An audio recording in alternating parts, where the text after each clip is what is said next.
I think if I am not open for correction in my own life, then it's a very difficult thing for me to turn around and do it to others. Hi, I'm Chris Cody.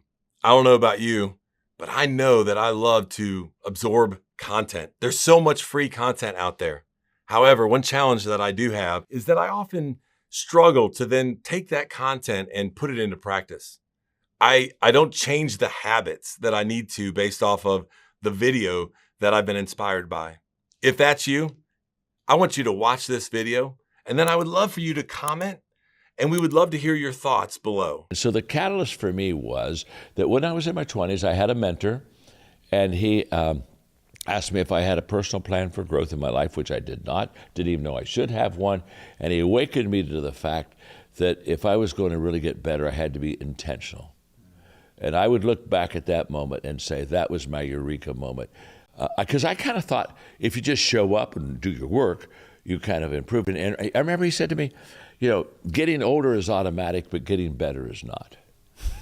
Just keep breathing and you get older. Yeah. But he said, if you're going to get better, and that awakened me at a very young age, and I became extremely intentional in my growth. So that's the first area. I think the second catalytic time for me, Dan, was when I asked myself, well, what I realized when I got on a growth track, I thought, I can't grow in every area. I mean, I'm not that smart. I don't have that much time. I mean, how much can you read? How wide can you go? And I decided that I didn't want to go wide in growing. I wanted to go deep in growing. And so that I needed to pick a few spots because, first of all, I'm not highly gifted, so a lot of spots I couldn't do well in if I did learn. And so I sat down for about 14 months. I can remember doing this very well. I would have been probably 28, 29. And I said, if I'm going to start writing books, I'm going to start helping people. Where do I really help them? And I just studied success. And I came to the conclusion after 14 months that if there are 5 areas that if I could really get 5 lanes going, it would help. And those 5 areas are communication. Because to be successful, you really have to be able to communicate, connect with people. I mean, if you're a leader, you have to cast vision. Warren Buffett says the most important skill that you can have, and I think he's right, probably, is communication, to be able to connect. So I said, okay, I'm going to help people in communication. Obviously, I'm going to help people in leadership. I'm going to help people learn how to develop teams and equip people, because you know as well as I do, if you're going to compound money, influence, time, you have to have a team. So I said, I'm going to help people do that. I'm going to help people with attitude, just mainly attitude on adversity and difficulty, and how do you work through the emotionally difficult times in your life. Because how many times do we see people quit when they had all the gifts and all the resources to make it, they just emotionally couldn't handle the pressure, and they dropped it. So if I could help them with attitude, kind of, and then relationships, the ability to really connect to people, because honestly, if you don't get along with people really won't go along with you. So you've got to have some pretty heavy relationship skills. That would be the second aha moment for me. The first year, I've got to be intentional. Then now I've got to get specific. And my books today, I've just finished writing my 90th book, and they're in those 5 areas. I have 5 lanes. And here's what I wish we had time to talk about this. And you sometime. figured this out at 28? Yeah, I did. Well, there's a lot of things I didn't figure out. I said that. Now that I said that too quick. Yes, I did. That's an honest answer, but it took me 14 months to discover the 5 things. And I never wrote a book for me. I know, because people tell me, well, I have a story I want to tell. And I said, well, your mother will buy it. You got your 2 sisters, they'll buy it. You got your next story. After you sell 11 books, no one cares. They really don't. So I never told my story. It's always about where are you and how can I help you. The people on your team talk about your weaknesses all the time because they see it. I said the reason I said you need to go back and share them with them is to give the team comfort to know, oh, okay, he does know that. He knows he's not real strong in that area. They already know it. I just want you to let them know that you know it, because I said what really bothers team players is when they think their coach doesn't know. I mean, if I think my leader doesn't know, now I get really nervous because I don't think this is going to end up very well because the leader doesn't see it. I said the very fact you acknowledge it will then allow them now to not only connect with you, but talk to you about it. And see, that's a big miss. There's a big miss. It's kind of like, oh, I don't think they know that. Oh, trust me, They got you down. They have you all figured out. They know what you do well. And I tell my team all the time, because I'm 77, Ed. I'm not at the beginning of the runway. I tell my team all the time, you have got to talk to me. You have got to talk to me. Because how many times do I see people stay too long in the game? Yes. And so if I see people stay too long in the game, what would ever make me think that I'm not going to think I can stay too long? I mean, I'm not that smart. If a lot of smart people have stayed on too long, and so the only way I know to fix that is to help my team, give them permission, walk into my life, tell me when I was sharp or I had an edge, and they do it really well. And what it does for our camaraderie and what it does for our chemistry, it just works because I know they have my back. They're going to help me. And I watched him do this, by the way, everybody. I sat on yes. playing with him, and I watched him do this with his team. And they do have an unbelievable camaraderie, and they are candid with him. The remarkable part of the story you told about the roundtable is not just that you apologized and wanted to make it right. It's that you've created a culture in your own team where they were comfortable immediately telling you, hey, you've got an edge here, that they're not going to be rebuked for candor. And that's often what leaders do. They rebuke candor, and then it's never done again. And he's completely right. I mean, I won't double down on the point, but I can just tell you, as a young man in business, and I was certainly edgy, and that would be being polite. I was certainly more than edgy, and I would never acknowledge it. And he's completely right. Years later, I'll meet people that work with me. They talked about it all the time. In fact, it was magnified because I didn't acknowledge it. And if I'd acknowledged that weakness, number one, I think its impact would have been reduced. And number two, maybe I'd have gone to work on it. Almost could have been something, it maybe even could have turned into something funny, like here he goes again, right? But I didn't do it, and it became divisive. It separated me from people rather than connected me with people. And great leaders like John, they connect with people. That's just what they do when you're around them. John has this thing in the book. I wanted to read this to you because it's a simple thing, but I'd like you to discuss it. I'll give you what you said, and then you talk about it. Okay. And it's just accurate. He says, when you're leading people, you need to express your belief in them. I think it's one of the rarest things leaders do. I don't know why, but it's almost like a blind spot for most leaders to say, let me tell you how much I believe in you and why I believe in you. And when you tell somebody something that is they intuitively know to be true about them, and that you see it, you are bonded to them. You're one of maybe 3 people in their entire life if you do that. Yes. So one is express your belief in them. 2, like John always talks about, equip them. And once you've done those 2 things, you can do the third thing, which is challenge them. Yeah. Too many leaders like to challenge before they've poured belief and equipped. So I want you to talk about, I would say more than anyone in my life that you do this tremendously well. I never leave your presence where you haven't told me how much you believe in me. In a sincere way, by the way. I'm not sitting there going, he's doing that thing again. It's sincere. I just want you to express, I think you're the best I've ever met at this. Well, thank you. I do believe in people. And by the way, that also makes, let me have another hippo moment with you. That also means that I don't hire people well. For the next 5 years, I spent an hour every day reading about leadership, talking to leaders, asking leaders questions, practicing leadership, but it really was consistent. And when I started that process, I was thinking 5 years. Earl Nightingale said I could become an expert in 5 years. Okay, wow, leadership expert, hello. And so I kept, I was kind of like doing countdown, 5 years, 4 years, 3 years. I'm thinking I'm Cape Canaveral, okay. But something happened to me about halfway through that 5-year process. Instead of asking myself, how long will it take, how long will it take, how long will it take? One day I began to realize how I was growing as a leader and the change that was happening within me. And I stopped asking the question, how long will it take? And I started asking the question, how far can I go? And everything changed that day. I realized that you can set goals and have 5-year goals, whatever, but I changed from a goal mindset to a growth mindset. And the fact that if I would be intentional in the areas of growth that would have the return and would fit who I was, then I could really be successful and help a lot of people. And that was a kind of a shift for me. And so when I wrote my first leadership book, I thought I would write one leadership book and I'd be done. I didn't think 100 books later. I had a lady the other day said, "You've written more books than I've ever read in my life." You know what I mean? But I didn't have any intention to write a lot of books.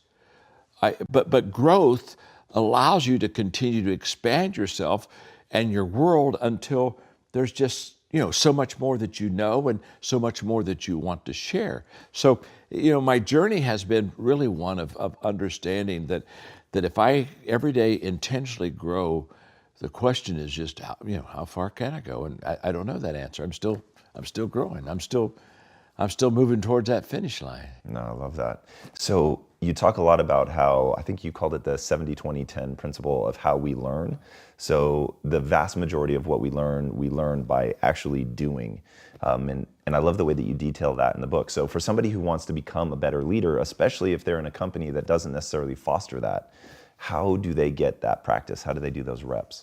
Well, first of all, a lot of companies don't foster leadership. They don't have a leadership environment. They'll come and say, "I love your leadership principles, but I'm not a leader because I don't have the position." In fact, I wrote a book several years ago called The 360-Degree Leader, and I wrote it for that person that kind of is in the middle, how to influence or lead people above you, beside you, and kind of around you, that 360 idea, helping them understand that the key to leading people, even if you're not in a leadership environment, is again influence. So the question now comes down, then how do I influence people? And if I do influence people, how do I increase that influence? And my answer is very simple. We increase the influence with people when we intentionally add value to them on a consistent basis. Because if you think about people in your life that have a high influence on your life. They've really added a lot of value to you.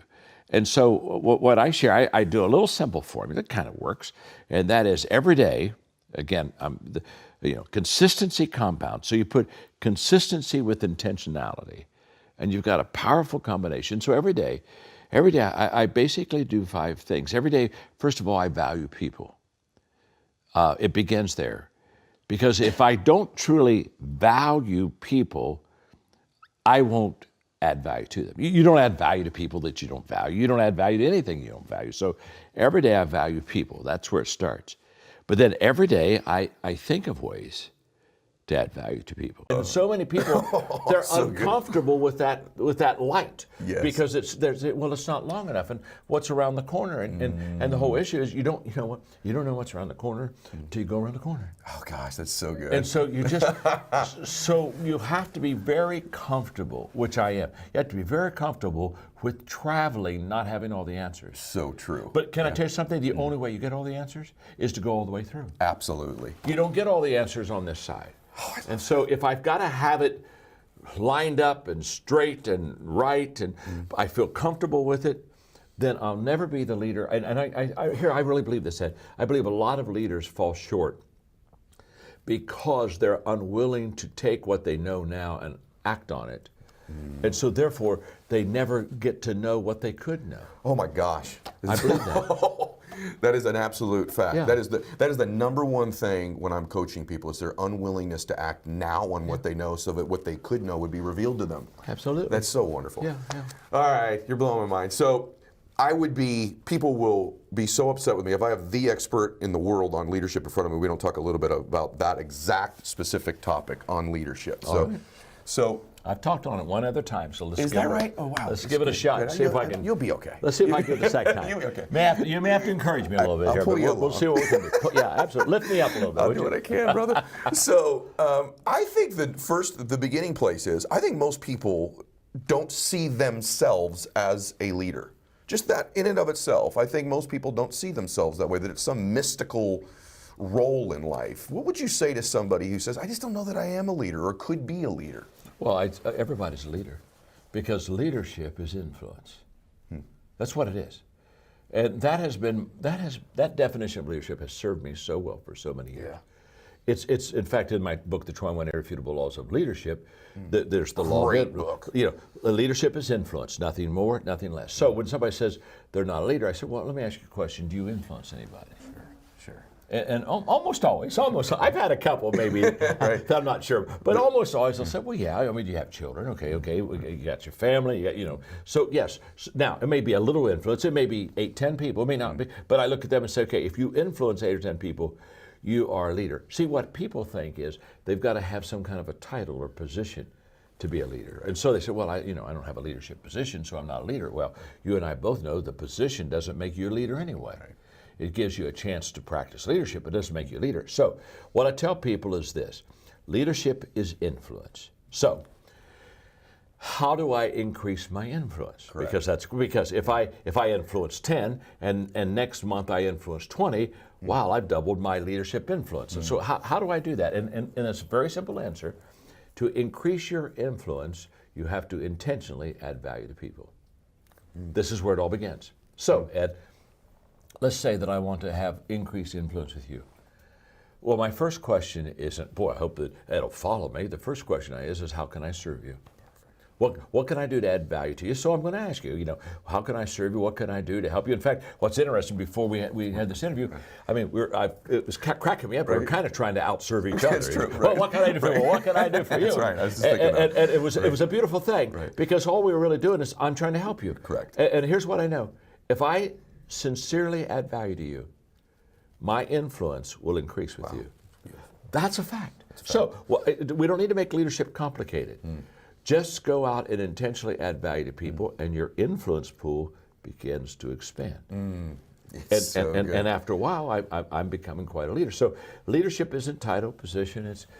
If you have the privilege of leading a team or an organization, and you would love help with enhancing your leadership culture, maybe even developing some of your high potential leaders, just follow the link on the screen, and we would love to connect with you.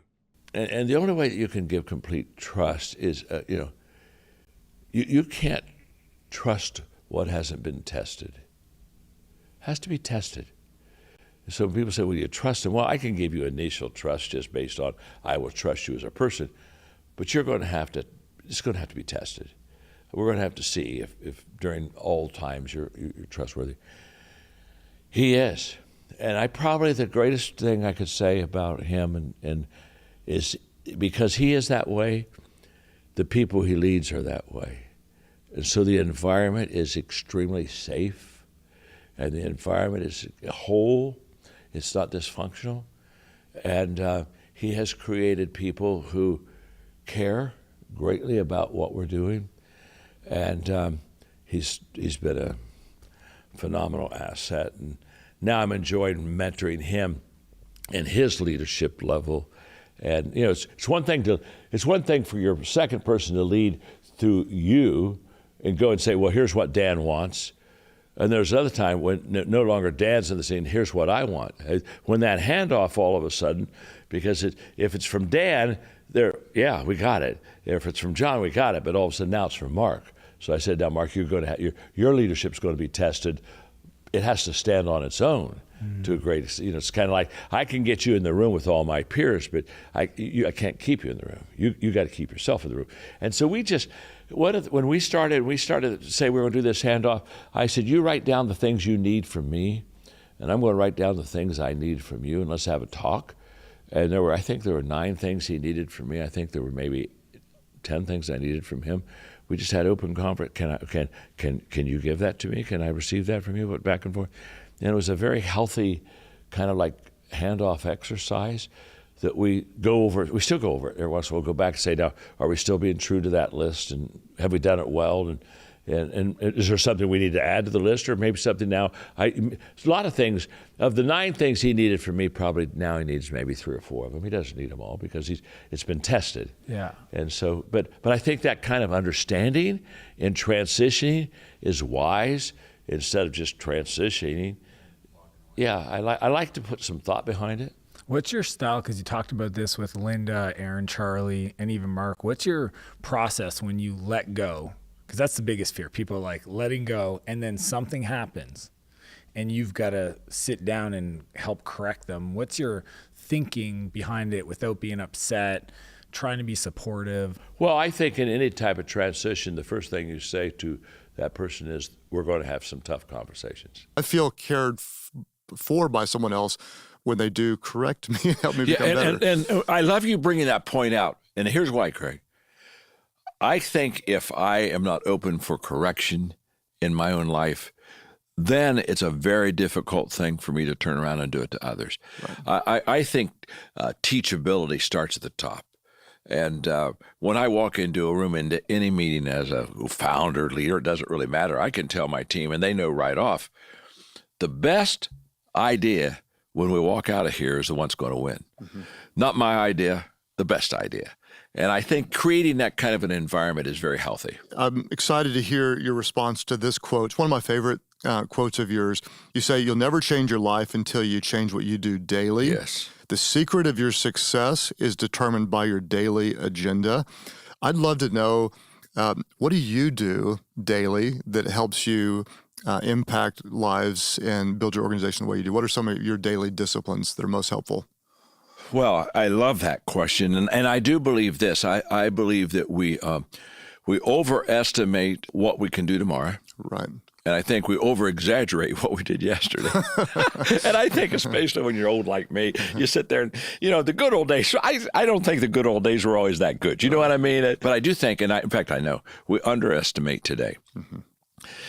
And it's the only moment I have. All I have is now. The only time I have. And that's why I tell people consistently, you have to live in the present. Be there. Be present. Whatever you're doing, do it well right now. So in my disciplines to make the day count, I have my spiritual disciplines of things that I do in my faith walk that I do on a daily basis. I pray scripture. I have my writing disciplines. I write always in the morning. In fact, one of my disciplines is that basically I don't meet with anybody until noon, because I'm a morning person. I get up around 4:30 in the morning. And from 4:30 till about 10:30, 11, I am cooking. I mean, that's when I think best. That's when I write best. And I learned a long time ago, now you may be a night person, so you might flip that. But whenever you're at your best mentally, physically, that's when you ought to be doing your most important things and making that really count right then. But who was it? I think Joe Frazier, the boxing champion, said that when you get into the ring, it shows up if you practiced or not, and if you worked out. And what we do in secret will be revealed in public, right. And it's only a matter of time. And one other quick thought on this is, I think that consistency is such an incredible asset to people that is totally underappreciated. Because consistency compounds. I'm 73, and I can tell you right now, the consistency of my life now is bringing fruit to my life that I'm surprised, and I think, how is this happening? But it's because of this continual day in, day out teaching leadership to so many people. And after a while, all of a sudden, this return comes back that I would have never anticipated. So today, which we say is just today, doesn't seem so great. Several todays consistently done with the right reasons and the right priorities. One day shows up. And, hey, today, someday becomes what a day. Right. It comes, oh my gosh, what a day we've got here. Well, that day out there that we graduate from college or we get the promotion, that, when somebody graduates from college, everybody's congratulating them. Well, they didn't become successful when they got their diploma. They became successful when they enrolled in college and when they studied for the test and when they went to class. I mean, right. They're already successful. And I think sometimes we confuse success, which is required of us on a daily basis, with recognition of success. Right. Which that doesn't happen till someplace back there. We weren't that good when we got recognized, and we weren't that bad when we did the routine stuff that we needed to do to get recognized. Yeah. If you're like me, you watch a video like that from Maxwell Leadership and you just get inspired. I love how it's so practical. It just makes a lot of sense. But here's the challenge. We have to commit to each other. We have to commit to change, both in our personal lives and also our professional lives. Looking for more information about the Maxwell Leadership Certified Team? Follow the link below to learn more. We can't wait to hear from you and add value to your lives.